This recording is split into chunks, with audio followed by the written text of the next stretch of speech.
साथियों, जय हिंद, जय भारत, जय छत्तीसगढ़। साथियों, आज मैं आरक्षण से हटकर थोड़े दूसरी बात कहूंगा। इस कठिन समय में, जो आरक्षण का ही है, लेकिन इस कठिन समय में वो जिम्मेदार संगठन लोग कहाँ हैं, जो मंचों से या समाज की बैठकों में ये लगातार कहते हैं कि हम आदि समाज के हक अधिकार के लिए लगातार लड़ते रहेंगे। वो सड़क की लड़ाई की बात करते हैं और बहुत सारी लड़ाई की बात करते हैं कि हम सड़क में लड़ेंगे, हम ऐसा कर देंगे, वैसा कर देंगे। लेकिन आज आरक्षण की जो स्थिति बनी हुई है, इसमें किसी के मुंह से आवाज़ तक नहीं निकल रहा है। आज चाहे हाई कोर्ट हो, चाहे सुप्रीम कोर्ट हो, वहाँ पे मामला फंसा हुआ है। वहाँ समाज के अधिकार को कैसे लेना है, इसके लिए इनके पास कोई रणनीति नहीं है। मोटे तौर से देखा जाए साथियों कि अभी तक हम पूरा देखें प्रदेश में जो आदिवासी संगठनों की जो स्थिति हम देख रहे हैं, चाहे वो रिटायर्ड जो आईएएस लोगों का ग्रुप है जो सर्वोदय समाज के नाम से है, चाहे और अन्य आदिवासी ग्रुप बने हुए हैं सर्वोदय समाज के नाम से, सभी का मूल उद्देश्य आप देखेंगे तो कहीं ना कहीं एक राजनीतिक प्रेशर ग्रुप बनाने का एक इनका काम है। और वो भी अब ये लोग नहीं बना पा रहे हैं क्योंकि सबका निजी स्वार्थ है।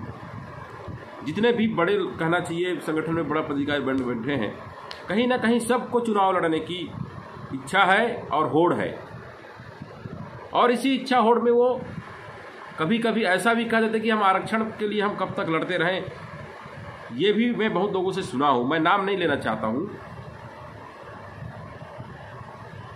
लेकिन आप ये देखिए, ये लोग जो हैं इस तरह की बात करते हैं। ऐसे लोगों को सबक सिखाने की आवश्यकता है।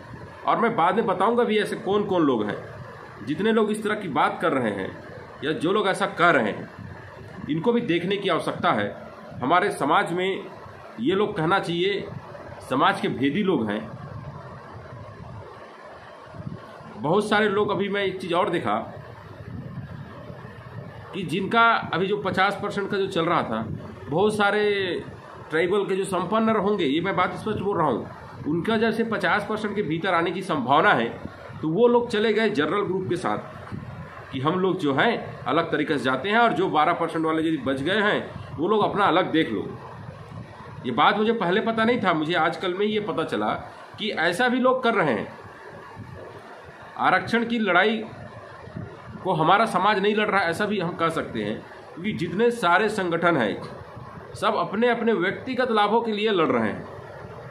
आज आप देखिए जो स्थिति बनी है आरक्षण की, सर्वोदय समाज संगठन कहाँ गया, कर्मचारी संगठन कहाँ गया, हमारा गुणवाना गुण महासभा कहाँ गया, और अलग अलग कहना चाहिए ट्राइबल्स के नाम से अलग अलग संगठन बने हुए हैं।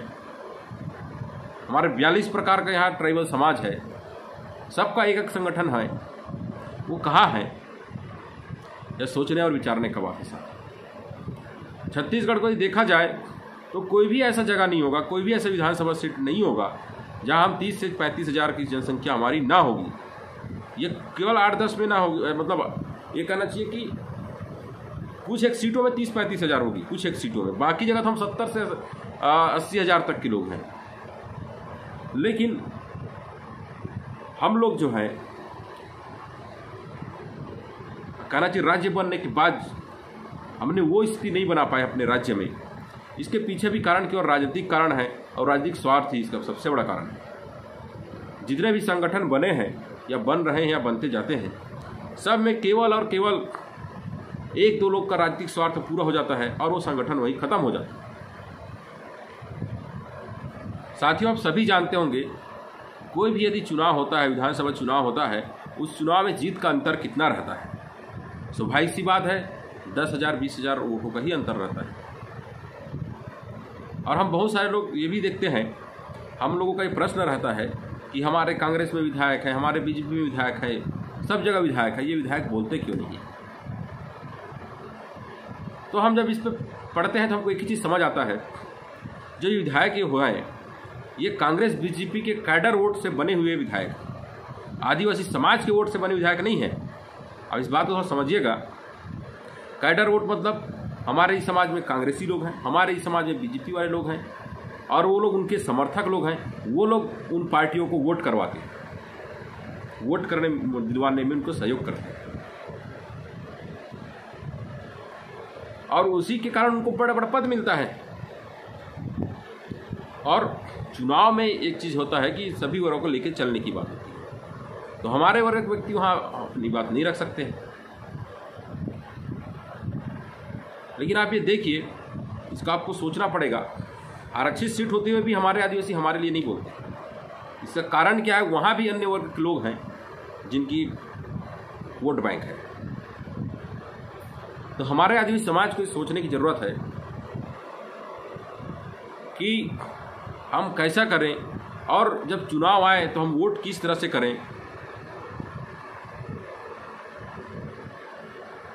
स्वाभाविक सी बात है, जब हम अपने वोटों से सत्ता परिवर्तन करने की ताकत रखेंगे, जब हम अपने वोटों से विधायक बनाने की ताकत रखेंगे, उस दिन क्या है, उस दिन ऐसा आएगा कि केवल आदिवासी वर्ग का विधायक नहीं, दूसरे वर्ग का विधायक जो है हमारे हक अधिकार की बात करेगा, क्योंकि उसको पता रहेगा यदि मैं आज नहीं बोलूँगा तो कल मैं चुनाव हार जाऊँगा।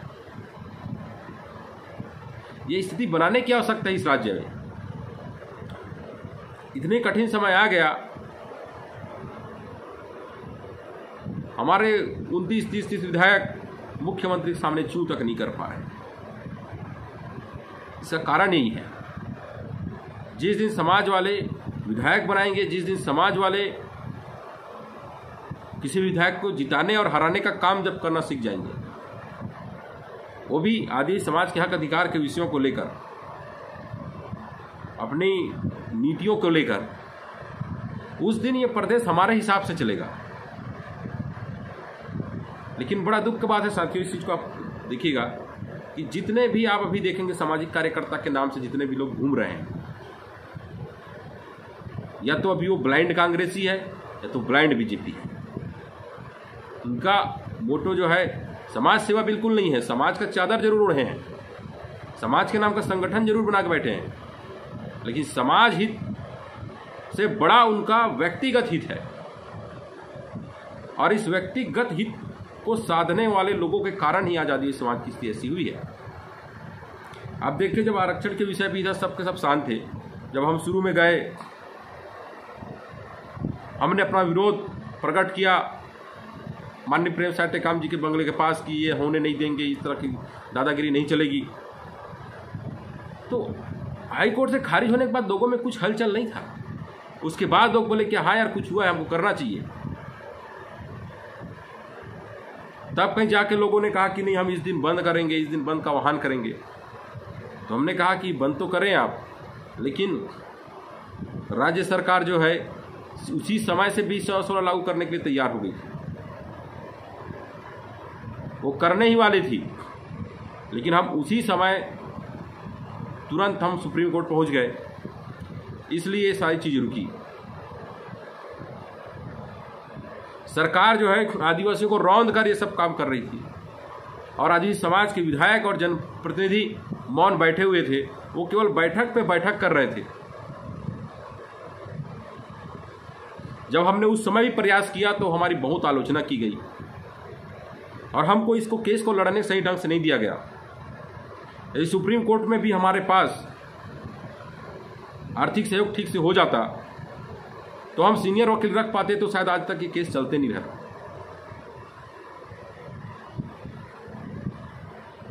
अब साथियों, हम देखते हैं कि अब हाई कोर्ट में भी ये स्थिति बननी शुरू हुई। हाई कोर्ट में भी जाके लोग जो है अंतरिम राहत मांग रहे हैं। वो लोग किस पे अंतरिम राहत मांग रहे हैं? वो लोग 2014 मांग रहे हैं। तो हमारा नुकसान वही है। तो हम किसी भी स्थिति में हमारे आरक्षण से हम समझौता नहीं करेंगे, ये हमने ठाना है। और हम सभी लोगों से हम सहयोग की अपेक्षा लगातार कर रहे हैं, और बहुत सारे लोग सहयोग भी कर रहे हैं, जो कांग्रेस बीजेपी जैसे तुच्छ मानसिकता को छोड़कर, जो संगठनों की तुच्छ मानसिकता को छोड़कर जो आदिवासी हित चाहते हैं, वो लोग सहयोग कर रहे हैं। लेकिन उनकी संख्या गिनती में है। हमें ये चाहिए, हमारे लोगों को मैं कहना चाहूँगा, बहुत सारे साथी जो छोटा छोटा अमाउंट कर रहे थे, आप उस अमाउंट का आप सहयोग मत करिए। उस अमाउंट का आप अपना नेट बैलेंस डलवाइए। उस नेट बैलेंस से आप अपने परिवार के लोगों तक, अपने समाज के उन सभी लोगों तक इस बात को पहुंचाइए सामाजिक हित सबसे बड़ा होता है। किसी रिटायर्ड IAS अधिकारी का विधायक बन जाने से, किसी धनवान व्यक्ति का आदिवासी समाज का विधायक मंत्री बन जाने से आदिवासी समाज का हित नहीं होने वाला है। जब तक हमारे समाज के लिए नीतियाँ सही नहीं बनेगी, जब तक हमारे समाज को सही अवसर नहीं मिलेगा, तो इन नेता विधायकों की कोई ज़रूरत नहीं है ऐसे लोगों को हमारे समाज को। ये बात हर व्यक्ति की जुबान से निकलनी चाहिए। हम अपनी बात नहीं रख पाते हैं, इसका कारण भी है। एक तो शिक्षा की कमी, दूसरा क्या है, हम उलझनों में नहीं पड़ना चाहते, झगड़ों में नहीं पड़ना चाहते। इसका मतलब ये नहीं है कि ट्राइबल समाज के सारे अधिकार को सरकार छीन ले, और इसका मतलब ये भी नहीं है कि आदिवासी समाज के जो कहना चाहिए बड़े अधिकारी समाज रिटायर्ड लोग हैं जो आदिवासी समाज की नेतागिरी भी करते हैं, एक चाहे ए ग्रुप हो चाहे बी ग्रुप हो, आप अभी इस समय में देखिए कि उनकी क्या स्थिति है, वो लोग इस विषय पे कहाँ हैं। पहले हमारा ये लोग लगातार विरोध करते रहे। मेरा तो मैं बताना चाहूँगा, मैं स्थानीय मतलब कहना चाहिए जिला मेरा महासमुंद है। यहाँ के जितने संगठन के लोग, इन लोगों ने कहना चाहिए संगठनों ने मेरा सहयोग नहीं किया। मेरे व्यक्तिगत जान पहचान के जो लोग थे, जो जानते थे और जानते हैं कि मैं हमेशा जो समाज के लिए संघर्ष करते रहता, उन लोगों ने साथ दिया। तब जाके वो सुप्रीम कोर्ट का केस लगा। नहीं तो ये सर्ववादी समाज वाले इतनी बुराई और इतनी आलोचना कर चुके थे कि हम किसी बैठक में जाते तो ऐसा लगता था या इस दृष्टि से देखते थे कि कोई शत्रु आ गया है। साथियों, आज मैं ये कहना चाहता हूं सभी प्रदेश के युवा साथियों को, छात्रों को, कि आप अपनी तुच्छ मानसिकता से बाहर आइए। मैं बहुत सारे हॉस्टलों में भी घूमा, बहुत सारी जगह तो अच्छा सपोर्ट भी मिला, लेकिन कुछ कुछ जगह ऐसे भी हैं जो लोग ये सोचते हैं कि हम इस ग्रुप के हैं, उस ग्रुप के हैं। तो आप एक ग्रुप बना के रहिए, इससे आपको कोई फ़ायदा होने वाला नहीं है। आप सोचिए, यदि जिस दिन 20% आरक्षण लागू हो गया तो चाहे आपके छोटा ग्रुप हो, बड़ा ग्रुप हो, जितने भी ग्रुप हो, चाहे कोई भी ग्रुप, आदिवासी समाज के उन युवाओं का क्या होगा जब वो कहीं नौकरी के लिए जाएंगे, कहीं शिक्षा के लिए जाएंगे, तो कहीं ना कहीं उनके जो गैर लोग देखेंगे उनको, तो इसी मानसिकता से देखेंगे कि देखो इनको 32% मिलता था, हमने इनसे छीन लिया, इनसे लूट लिया और ये कुछ नहीं कर पाए। एक स्वाभिमान की बात है, पहले हमको 32 दिया गया और 32 हमसे धड़ाम से छीन लिया गया। अब बहुत सारे लोग कहेंगे कोर्ट से हुआ है, कोर्ट से हुआ है।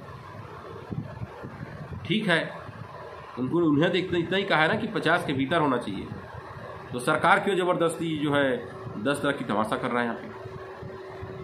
अभी ऐसा लग रहा है कि जो सरकार है वो सरकार जनरल और SC OBC के साथ है, और वो जानबूझकर कोर्ट में ऐसे याचिकाएं लगवा रहा है जिससे मामला यही निपट जाए और यहाँ हम जो है 20 और 16 का चला लें। आप स्पष्ट इस बात को समझ लीजिए, राजनीतिक रूप से और सामाजिक रूप से पूरे प्रदेश में हम आदिवासी समाज के लोग जो है एकजुट नहीं हैं, क्योंकि आदिवासी जितने भी संगठन हैं उनका जो भरोसा किसी न किसी व्यक्ति पर है, और वो किसी न किसी 4-5 व्यक्ति के इर्द गिर्द ही संगठन की भावनाएं और उनका विश्वास घूम रहा है। जब तक हम आरक्षण, प्रमोशन, स्थानीय आरक्षण और आदिवासियों की जमीन का जो लगातार कहना चाहिए लूट हो रहा है, सामाजिक लूट भी हो रहा है, धार्मिक लूट भी हो रहा है, इस बात को मैं स्पष्ट कहना चाहूँगा। क्योंकि पिछले दिनों मैंने कुछ एक पोस्ट लिखा था जिसमें मैंने कहा था कि बूढ़ादेव स्थापना कौन कर रहा है, ये जानने की आवश्यकता है। क्यों कर रहा है ये भी जानने की आवश्यकता है। बूढ़ादेव को मानने वाले गोंड समाज के लोग का सामाजिक धार्मिक वो हमारा सामाजिक धार्मिक काम है, उसको गैर लोग कैसे कर सकते हैं। यदि उसको मानना है तो इसका स्थापना से लेकर सारे काम तक पूरे विधिवत तरीके से जो समाज, जो गोंड समाज बूढ़ादेव को मानता है उस तरीके से होना चाहिए। उसके बाद जो है बाकी लोग वहाँ प्रार्थना करने या निवेदन करने या सेवा अर्जी करने आए, वो अलग बात होती है। इस तरह से धार्मिक लूट हो रहा है। एक तरफ से आरक्षण का लूट हो रहा है, एक तरफ से शिक्षा का लूट हो रहा है। ये क्यों हो रहा है? क्योंकि हम लोग जो है चीज़ों पे तर्क नहीं करते, जो भी कुछ चीज़ चलता है उस पर तर्क नहीं करते, और हम लोग इस विषय पे सोचते नहीं हैं। हम भागे जा रहे हैं इधर उधर।